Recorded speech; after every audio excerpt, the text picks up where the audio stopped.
Hello friends, my Pacific wall में आप सभी का स्वागत है।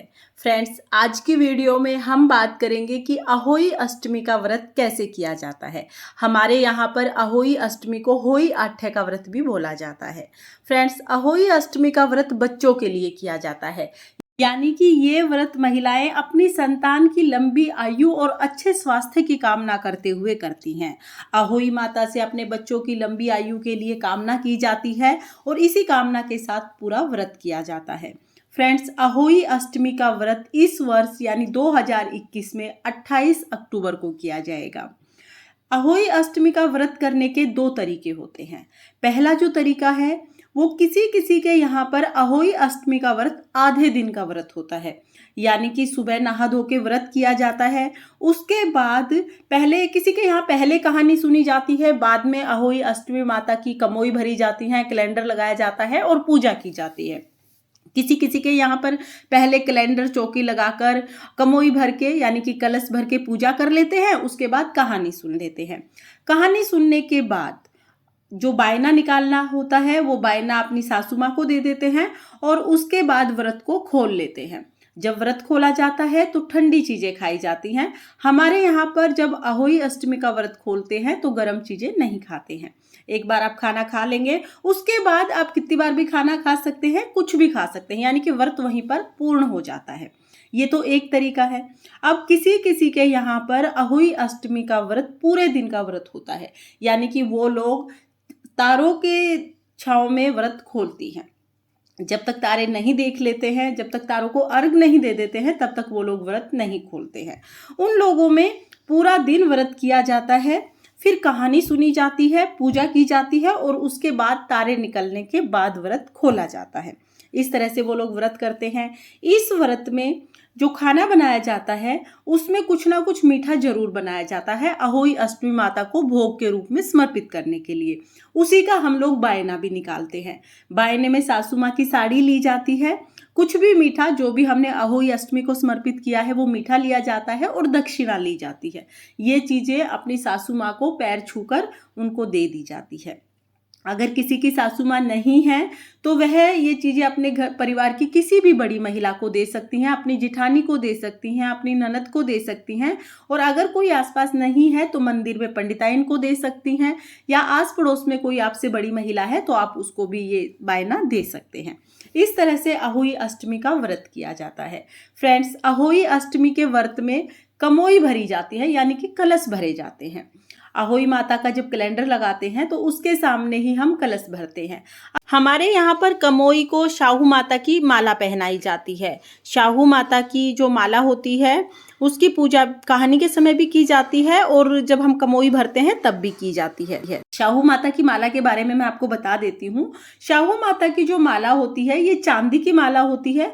इस पर एक लॉकेट पे शाहू माता यानी कि गाय का आकार छपा होता है और साथ में ही मनकों से ये माला बनाई जाती है। अब हमारे परिवार में ऐसा रिवाज है कि जब भी घर में बेटे का जन्म होता है तो 2 मनके इसमें डाल दिए जाते हैं। उसके बाद घर में किसी भी बेटे की शादी होती है तब इसमें 2 मनके और डाले जाते हैं, यानी कि इसी तरह से ये माला बढ़ती चली जाती है। इस माला का भी हम साथ में ही पूजन करते हैं, कहानी सुनते हैं तब भी ये माला साथ में रखते हैं और जब हम कैलेंडर लगाकर अहोई माता की पूजा करते हैं तो भी हम कमोई को ये माला साथ में ही पहनाकर पूजा करते हैं। कुछ महिलाएं ये माला कहानी सुनने के बाद अपने गले में पहन लेती हैं, कुछ देर गले में पहन के उसके बाद वापस से कलश को ये माला पहना देती हैं। यहाँ पर एक बात मैं क्लियर कर देती हूँ कि कलश और कमोई एक ही चीज है। हमारे यहाँ पर कमोई बोला जाता है, कुछ जगह पर इसको कलश बोल देते हैं, तो कन्फ्यूजन ना हो इसलिए मैंने ये बात क्लियर कर दी है। अब जैसा कि मैंने आपको बताया कि किसी किसी के यहाँ पर 1 कलश भरा जाता है, किसी किसी के यहाँ पर 2 कलश भरे जाते हैं और ज़्यादातर जगह पर 2 कलश भरे जाते हैं, जिसमें एक कलश में हम लोग गेहूं लेते हैं यानी कि कोई भी अनाज भरते हैं और दूसरे कलश में जल भरा जाता है। ये दोनों कलश 2 घड़ के रूप में रखे जाते हैं, यानी कि नीचे हम गेहूं का कलश रखते हैं और ऊपर हम जल का कलश रख देते हैं। उनको हम शाहू माता की माला पहनाते हैं। शाहू माता की माला हर एक परिवार में ये रिवाज नहीं होता है। अगर आपके यहाँ शाहू माता की माला नहीं है तो आप सिर्फ कलश भरकर व्रत कर सकते हैं। इसके बाद ये कलश हमें दिवाली तक वहीं पर रखने होते हैं, यानी कि पूजा के बाद हम लोग भोग प्रसाद हटा लेंगे और जो हमने साड़ी अपनी सासू माँ को दी है वो भी हटा लेंगे। पूजा का पूरी विधि मेरे चैनल पर आई हुई है, आप वहाँ से देख लेना, आपको समझ आ जाएगा। तो सारी चीज़ें हम हटा लेंगे, लेकिन हमें ये नहीं हटाना है, जो कलश हमने रखे हुए हैं 2 घड़, वो हमें नहीं हटानी है, क्योंकि ये 2 घड़ दिवाली के टाइम पे हटाई जाती है। किसी किसी के यहाँ पे छोटी दिवाली को हटा देते हैं, किसी किसी के यहाँ पर ये 2 घड़ बड़ी दिवाली को उठाई जाती है और किसी किसी के यहाँ पर ये 2 घड़ भैया दूज के दिन उठाई जाती है। तो आपकी फैमिली में जैसा रिवाज हो आप उस तरह से इस 2 घड़ को उठा सकते हैं। अब 2 घड़ को उठाने के बाद बात आती है कि हमें इसमें रखे अनाज और जल का क्या करना है। तो देखिए, जो अनाज हमने इसमें भरा है वो आप दान दे सकते हैं। पहले तो क्या करते थे कि घर में ही किसी भी बड़ी महिला को, जिसको भी आपने बायना दिया है, आप उस अनाज को दे सकते हैं। लेकिन अभी ये है कि इतना यूजफुल नहीं होता है उनके लिए अनाज, तो आप ये अनाज किसी मंदिर में पहुंचा सकते हैं या किसी भी ज़रूरतमंद को ये अनाज आप दान कर सकते हैं। इसके साथ साथ जिस कलश में हमने जल भरा है उस जल को एक बार पूरे घर में छिड़कना होता है। छिड़कने के बाद जो लोग दिवाली को ये घड़ा उठाते हैं, यानी कि छोटी दिवाली या बड़ी दिवाली को जो लोग ये घड़े उठा देते हैं, वो घर के सभी सदस्य नहाने के पानी में इस जल को थोड़ा थोड़ा मिला लेते हैं और इस तरह से पूरा जल यूज किया जाता है। अब जो लोग भैया दूज को उठाते हैं, यानी कि बहुत सी फैमिली में जो ये कलश हैं ये भैया दूज को उठाए जाते हैं। जो लोग भैया दूज को उठाते हैं वो अनाज को तो दान कर देते हैं, वो तो सेम होता है। और जो दूसरा कलश होता है जिसमें जल भरा हुआ होता है, उसको गोवर्धन के अगले दिन, यानी भैया दूज पर जब गोवर्धन को उठाते हैं तो पहले तो उस जल से घर में छींटे लगा दिए जाते हैं और बाकी जितना भी बचा हुआ जल होता है उसमें गोवर्धन को उठा के वहां से साफ कर दिया जाता है, उसी जल से धोया जाता है और उसके बाद वहीं पर बैठकर भैया दूज की कहानी सुनी जाती है। तो इस तरह से हमें हमारे कलश उठाने हैं। ये आपको क्लियर हो गया होगा कि हमें कलश कैसे उठाने हैं। मैं एक बार फिर बता देती हूँ कि कलश उठाने का जो टाइम है वो सबके यहाँ अलग अलग होता है। किसी के यहाँ पर छोटी दिवाली को कलश उठाते हैं, किसी के यहाँ पर बड़ी दिवाली को कलश उठाते हैं और किसी किसी के यहाँ पर भाई दूज को कलश उठाते हैं। के साथ साथ अहोई अष्टमी की कथा जो सुनी जाती है, कथा सब जगह एक ही होती है, बस थोड़ा क्या है कि क्षेत्र और भाषा में थोड़ा सा चेंज होता है और भाषा जब चेंज हो जाती है तो वर्डिंग अपने आप ही चेंज हो जाती है। तो कुछ वर्ड ऊपर नीचे हो जाते हैं, लेकिन जो मूल रूप से जो कहानी होती है वो सब जगह सेम होती है।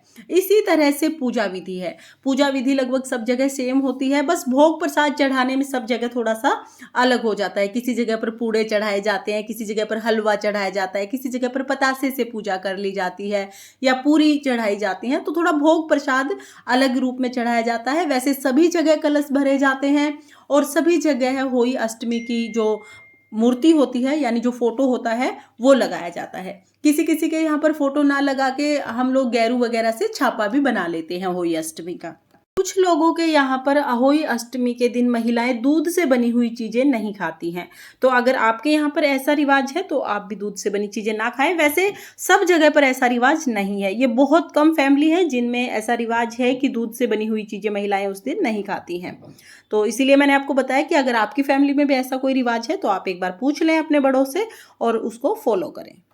फ्रेंड्स, इस तरह से अहोई अष्टमी का व्रत किया जाता है।